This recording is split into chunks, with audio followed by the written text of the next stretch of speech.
In tonight's headlines, the UK government summons the Chinese ambassador after 3 men were charged with assisting Hong Kong's intelligence service. Amid controversy, the Executive Council has given the green light to revamp the formation of the Social Workers Registration Board, adding 12 board members. And taxi fare is going up starting mid-July. Base fare for all taxis will increase by $2.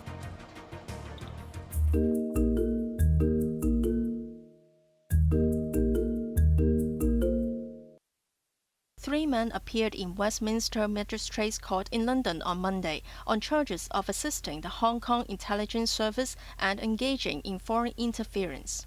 63-year-old Yuen Chung-bill works as an office manager at the Hong Kong's Economic and Trade Office in London, while 38-year-old Wei Chi-leung is a UK Border Force officer and the founder of a private security firm. The third defendant, Matthew Trickett, is a UK Home Office immigration officer who also runs a private security consultancy. All 3 were charged with engaging in unlawful information gathering, surveillance and acts of deception between December 2023 and May 2024, and forcing entry into a UK residential address earlier this month. After hearing, they were given bail and required to report weekly to a local police station, subject to a 10 p.m. to 5 a.m. curfew, and are banned from traveling abroad. They will next appear in court on May 24th. The UK government today summoned the Chinese ambassador Zhang Jiguang. The Foreign Office was unequivocal in setting out that recent pattern of behavior directed by China against the UK, including cyber attacks, reports of espionage links, and the issuing of bounties, is not acceptable. In Hong Kong, Chief Executive John Lee called on British authorities to provide full information on the case, handle the matter fairly, and ensure the normal operations of the Economic and Trade Office. Any attempt to make unwarranted allegation against the Hong Kong SL government is unacceptable. So any attempt to interfere with the work of the ETO officers in different places will be against free trade and free economy, and will be harming the economy of the countries that try to do bad things to the operation of the ETO officers. Lee confirmed he and one of the defendants, Yuen Chung-bill, were classmates at an Australian university back in 2002. He said his impression of Yuen is only limited to the graduation photo circulated online. Yuen had previously held the position of Hong Kong Police Superintendent. Anna Chan, Cable News.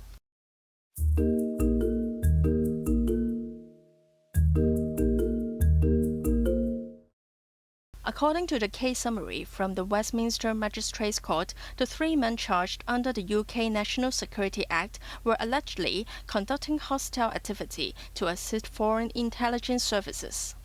Yuen Chung-bill was accused of playing an integral part in his capacity as office manager for the Hong Kong's Economic and Trade Office in London. He appeared to have a remit to gather intelligence and tasked the other 2 defendants, Wei Chi-leung and Matthew Trickett, to conduct specific hostile activity. Both have been paid directly from the Hong Kong ETO bank account, and their invoices are sent to the London office of the Hong Kong ETO. The primary targets of the hostile activity appear to be Hong Kong diaspora, now based in the UK.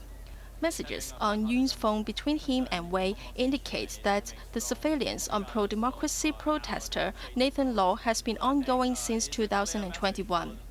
A note on Trickett's phone relating to a surveillance tasking states the price of the surveillance job on several high-profile activists such as Fin Lau and Christopher Mung. Additionally found on his device were photos of protesters attending a demonstration in central London, which were described as some possible IDs of our subject. In one of the missions in locating another Hong Konger, Monica Kwong, Trickett once posed as a maintenance worker. He tried to enter the premise and finally caught by police on forced entry. 8 other people were detained in relation to this investigation, and all were later released from custody. Anna Chan, Cable News.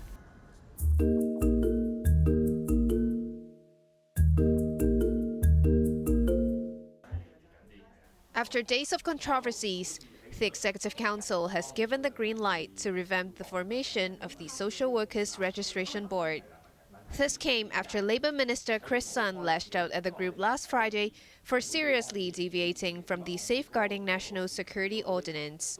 He pointed out that its acts, which include not taking any move to bar those violating the national security law from becoming registered social workers, have neglected the overall interests of the society and damaged the professionalism and credibility of social workers.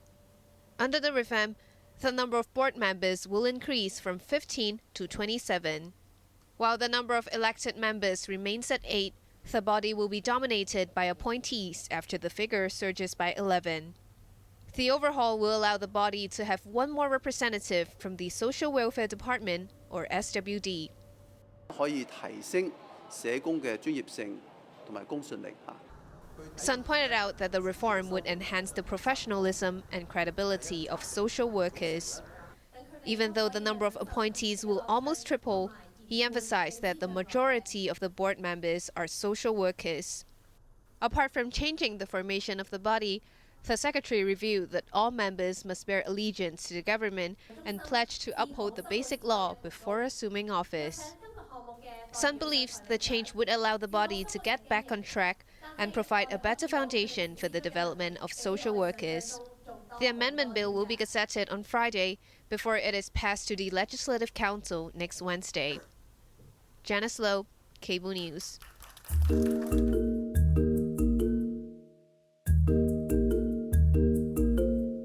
Commuters opting for taxi will have to dig deeper into their pockets starting on July 14th. Under the increment, the base fare for all taxis will go up by $2, which was at least $2.50 lower than the rise requested by the industry.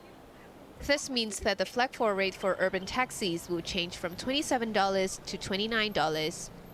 New Territories taxis will cost at least $25.50, and Lantau Island taxis will start at $24. Moreover, meter fare will also increase, with the first-tier distance after flag 4 edging up by 20 cents and 10 cents for the second-tier distance. The previous fare hike was implemented back in July 2022.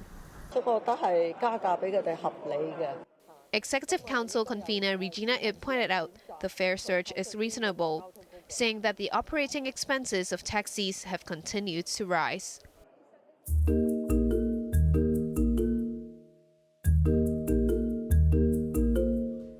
Every 6 out of 10 travelers who set foot in the city last year came through the individual visit scheme.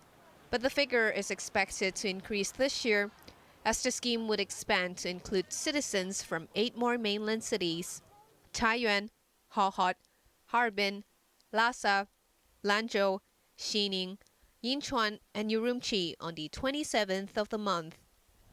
Meeting the press ahead of the Executive Council meeting, SAR leader John Lee showed high hope on the spending power of this new group of travelers, saying that the 8 newly added cities have a total population of over 33 million and gross domestic product of 2.8 trillion yuan last year.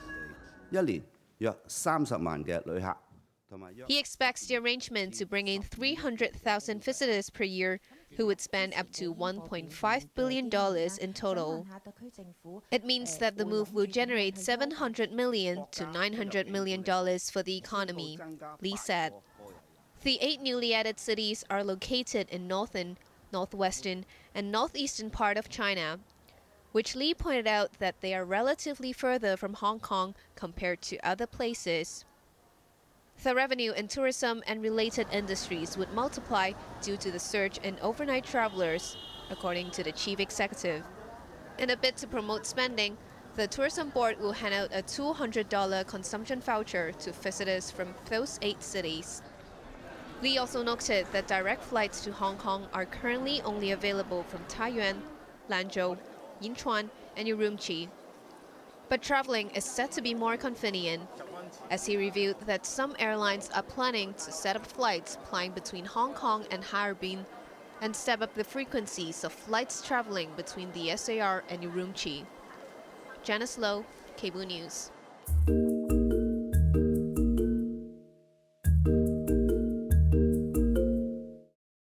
The United States is sharply increasing tariffs on imports from China in an attempt to protect American workers and businesses. The U.S. will quadruple the tariff rate on Chinese electric vehicles to 100% this year, while the rate on lithium-ion EV batteries will jump from 7.5% to 25%. The rate on steel and aluminium and on semiconductors will be roughly tripled and doubled respectively.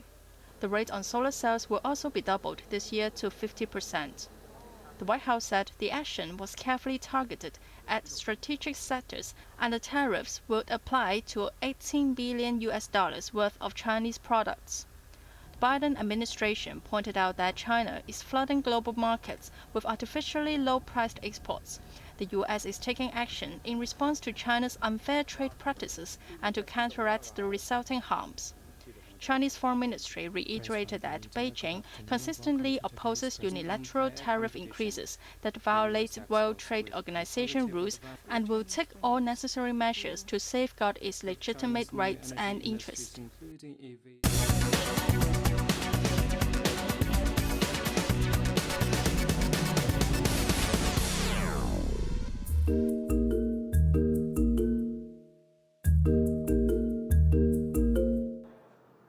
Hong Kong stocks closed slightly lower ahead of a midweek holiday as investors are cautious on the upcoming U.S. inflation data.